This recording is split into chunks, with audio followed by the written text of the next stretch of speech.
मुंबई में बारिश का मौसम है, थोड़ी थोड़ी फुहार पड़ रही है।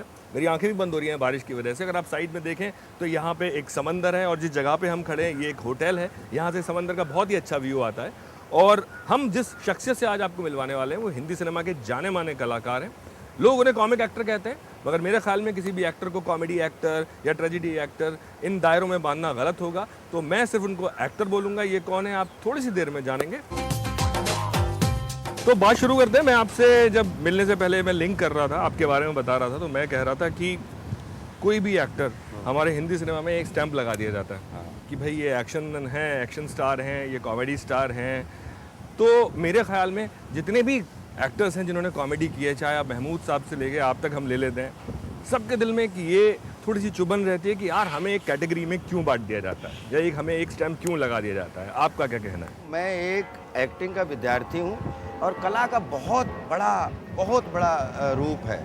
इसकी सेवा करने की कोशिश में रहता हूँ और उसमें जो कुछ भी मिल जाए उसको इतनी ईमानदारी से करने की कोशिश करते हैं कि उसका मिशन क्या है कि लोगों को एंटरटेन हो, चाहे किसी भी तरीके। आपने कहा आप विद्यार्थी हैं। हाँ। जब आप एनएसडी से निकल रहे थे, हाँ। आपके दिमाग में कहीं भी था कि यार ये मैं कॉमेडी एक्टर बनूंगा या मुझे कॉमेडी करनी है फिल्मों में? कहीं आपने तो सोचा था? नहीं, कभी नहीं सोचा। मैं तो हमेशा ये सोचता था कि मुझे अभिनय करना है। कॉमेडी कर रहा हूँ कि ट्रेजेडी कर रहा हूँ कि विलन हूँ कि हीरो हूँ, कोई इस फील्ड में न हीरो न हीरोइन न, सब लोग विद्यार्थी। कोई लीडिंग एंटरटेनमेंट करता है, कोई लीडिंग एंटरटेनर है, कोई सपोर्टिंग एंटरटेनर है, कोई कॉमिक इंटरल्यूड देता है, लेकिन सब एक एक्टर के खाके में आते हैं। चुभन होती है दिल में इस बात को लेके कि जब एक एक्टर को, आप जैसे एक्टर को जो पढ़ा लिखा एक्टर है, जिसने एक्टिंग में कई साल गुजारे हैं, थिएटर भी किया है, एनएसडी भी किया है, और उस पर आप जिस तरह के कैरेक्टर चाहते हैं वो नहीं मिलते।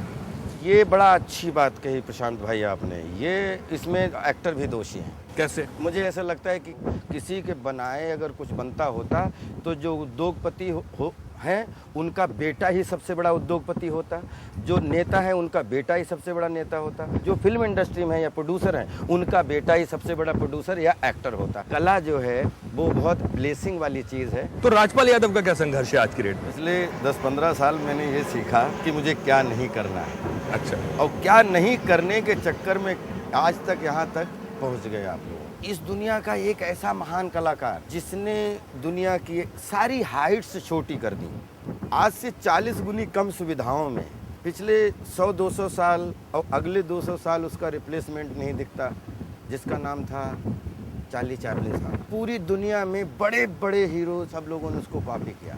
आज भी उसको एक कैटेगरी में बांध के रखा हुआ है, जबकि ग्रेट डिक्टेटर से तो हमने शुरुआत की थी उनकी।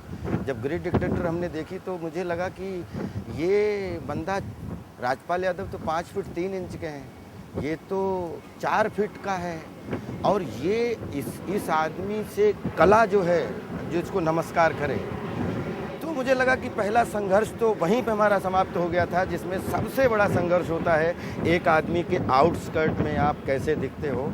और वो जब संघर्ष समाप्त हुआ तो उसके बाद में दुनिया के सारे संघर्ष जो थे वो कहना लगने लगे। तो ये थॉट कहीं था आपके दिमाग में आने से पहले कि आपका हाइट, चेहरा मोहरा, ये कहीं आपको बतौर एक्टर आड़े आ सकता है? जब तक मैं फिल्म इंडस्ट्री में नहीं आया था तब तक तो मैं कबड्डी का कैप्टन हुआ करता था। खूब स्टेज पे 2-2 घंटे हमने, अगर 15 साल में 500 नाटक किए तो 90% नाटकों में मैं हमेशा 2-2, 3-3 घंटे स्टेज पे ही रहा।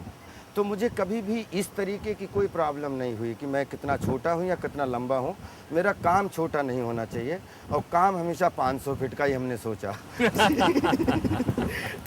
तो मुझे उसी दिन से पहला संघर्ष आया कि जो चीज़ मैटर करती है या जो चीज़ लोगों को कमज़ोरी लगती है उसी को अपनी खूबसूरती बना के, और उसी को आज करते करते समस्या इस बात की है, संघर्ष इस बात का है कि कोई संघर्ष नहीं है, और जिसको लोग संघर्ष बोलते हैं वो अपना गहना है।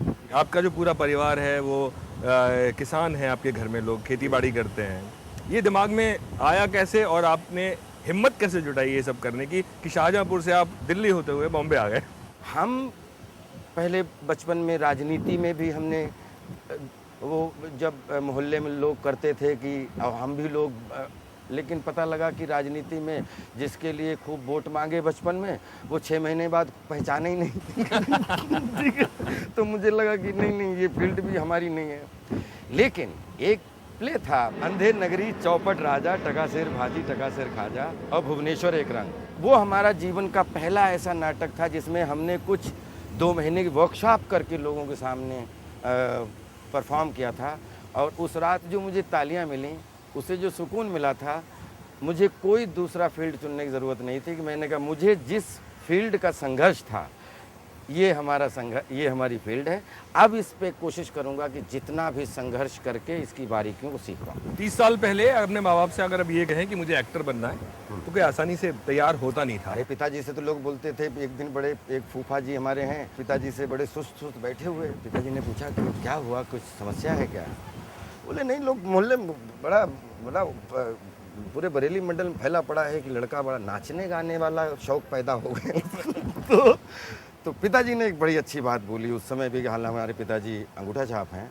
उन्होंने बोला कि लड़का जो भी करेगा, नाचे कूदे गाए या हमें नहीं मालूम कौन सा धंधा वो करना चाहता है, पढ़ाई भी कर रहा है, लेकिन वो जो भी करेगा वो परिवार के बेटरमेंट के लिए, अपने लाइफ के लिए अच्छा ही करेगा। इतना मुझे वो किसी की चोरी नहीं करेगा।